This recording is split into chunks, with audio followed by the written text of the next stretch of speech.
মাননীয় স্পিকার, আমি কিন্তু প্রধানমন্ত্রীর নানির এলাকার লোক, নানার বাড়ির এলাকার লোক। মাননীয় স্পিকার, আমাকে একটু মেহেরবানি করে 2 মিনিট সময় দিবেন, আপনার কাছে অনুরোধ থাকলো।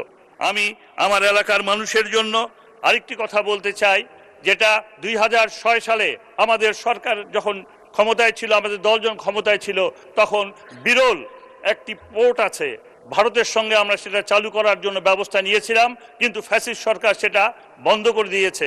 মাননীয় স্পিকার, আপনার কাছে আমি 2 মিনিট সময় চাবো। আপনি অনেককে সময় দিয়েছেন। জি, 1 মিনিট সময় দেয়া হলো। মাননীয় স্পিকার, আমি কিন্তু প্রধানমন্ত্রীর নানির এলাকার লোক, নানার বাড়ির এলাকার লোক। মাননীয় স্পিকার, আমাকে একটু মেহেরবানি করে 2 মিনিট সময় দিবেন, আপনার কাছে অনুরোধ থাকলো।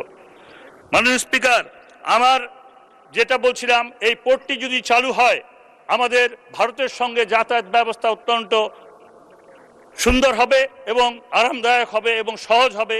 ওই এলাকার মানুষ কাজকর্ম করতে পারবে। এই পোর্টের মাধ্যমে আমাদের এলাকার অনেক কর্মসংস্থান বৃদ্ধি পাবে। মাননীয় স্পিকার, আমি আপনার কাছে অনুরোধ করব যে আপনি এই জিনিসটা আপনার মাধ্যমে আমি এই মহান সংসদে তুলে ধরছি।